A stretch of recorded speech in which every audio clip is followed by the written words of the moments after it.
अगर इंसान के अंदर किसी चीज को पाने की ललक हो तो कठिन परिस्थितियों में भी वो अपनी कामयाबी का परचम लहरा सकता है, भले ही इसके लिए उसे कितनी ही परेशानियों का सामना करना पड़े। ऐसी ही कहानी है मधुबनी जिले के राजनगर प्रखंड के मगरौनी गांव के प्रगतिशील किसान लक्ष्मीधर झा की, जिसने नर्सरी, पौधशाला और फूल उत्पादन की खेती कर ग्रामीणों को एक नई राह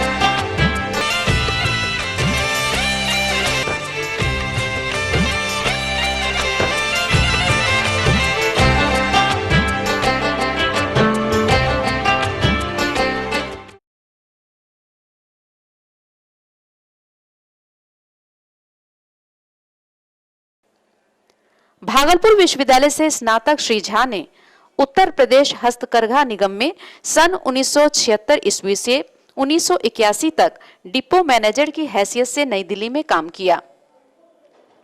राजधानी दिल्ली के आसपास के इलाकों में फूल नर्सरी पौधों की खेती और इसकी मांग को देखते हुए इन्होंने स्वयं नर्सरी व्यवसाय शुरू करने का निर्णय लिया। सन 1982 में नौकरी छोड़ श्री झा अपने गांव मगरौनी लौट आए। इनके पूर्वज पहले से ही खेती बाड़ी करते हैं, जिस कारण इनके पास 42 एकड़ जमीन थी। परिवार विभाजन के बाद इन्हें 6 एकड़ जमीन मिली, जिसमें सबसे पहले श्री झा ने गन्ना, गेहूं और धान की खेती प्रारंभ की।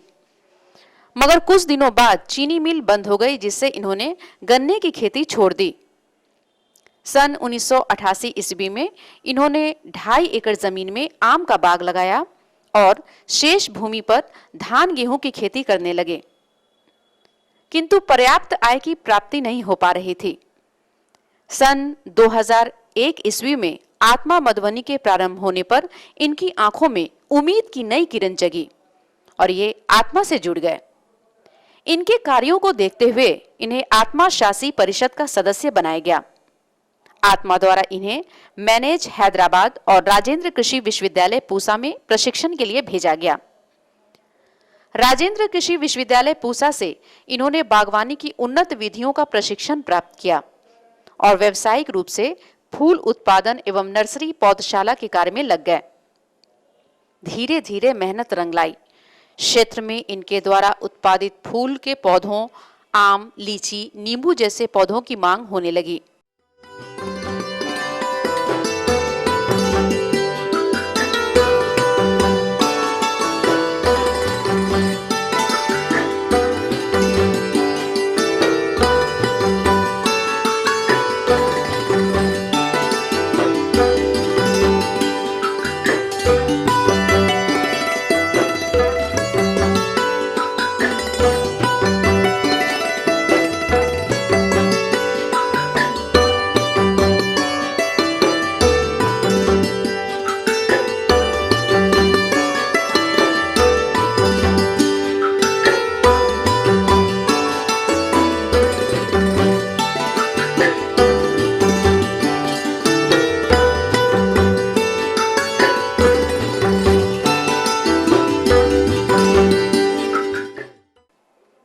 बाजार में मांग होने से इनकी आय में भी बढ़ोतरी होने लगी।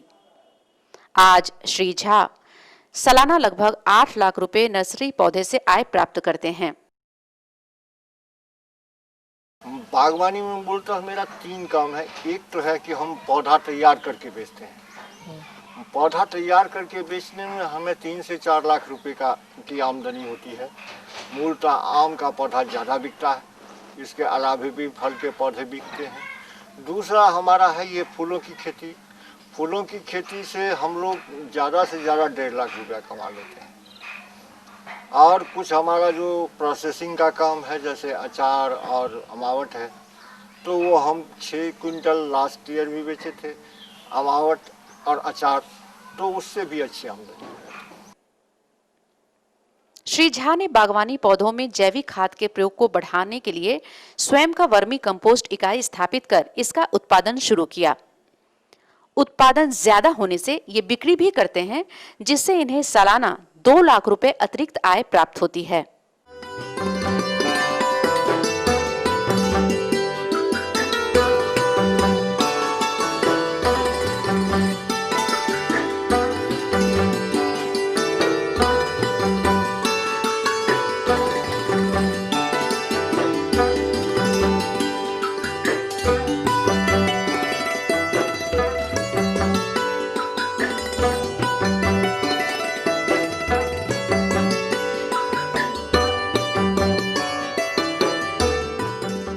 नर्सरी से अच्छी आय प्राप्त होने पर लक्ष्मीधर झा ने 1 एकड़ में तालाब का भी निर्माण कराया और मत्स्य पालन प्रारंभ किया।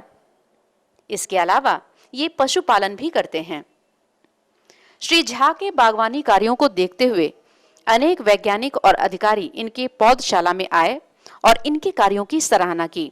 इनमें मैनेज हैदराबाद के निदेशक, राजेंद्र कृषि विश्वविद्यालय के कुलपति एवं वैज्ञानिकों सहित कई गणमान्य व्यक्ति शामिल हैं।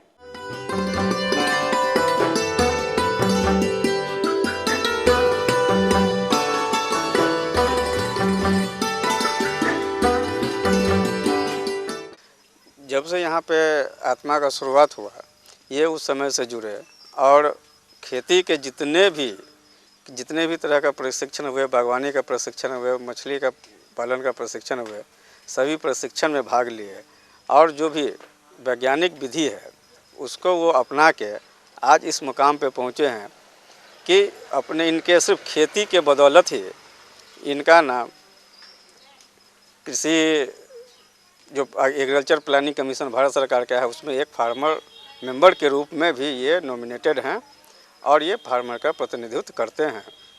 और आत्मा के द्वारा जहाँ भी एक्सपोजर विजिट हो या प्रशिक्षण हो और आजकल इनके द्वारा ही जो ये अपने ज्ञान को दूसरे किसानों के बीच बांटते हैं, लोगों को खेती बाड़ी के बारे में प्रशिक्षण भी देते हैं और हम लोग इनसे एक कृषक प्रशिक्षक के रूप में हम लोग इनका उपयोग करते हैं कि ये अपने जो अनुभव है कि कैसे खेती को लाभप्रद लिया जा सकता है, कैसे वैज्ञानिक विधि अपनाया जा सकता है, इसका एकदम अपना अनुभव लोगों को दूसरे किसानों के बीच में ये बांटते हैं और शुरू से ही ये करते आ रहे हैं।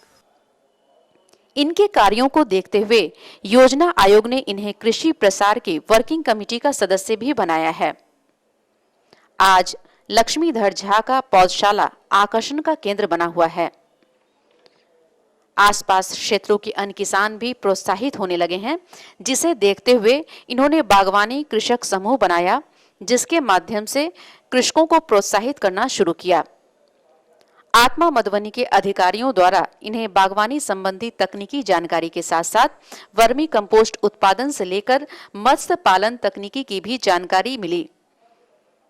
इनके नर्सरी में आम, लीची, गुलाब की विभिन्न किस्में, गेंदा, गुलदावदी, जड़बेड़ा, ग्लैडियोलस, रजनीगंधा जैसे खुशबूदार पौधे हैं, जिनकी खरीद के लिए दूर दूर से व्यापारी आते हैं, जिससे इन्हें अच्छी आमदनी हो जाती है।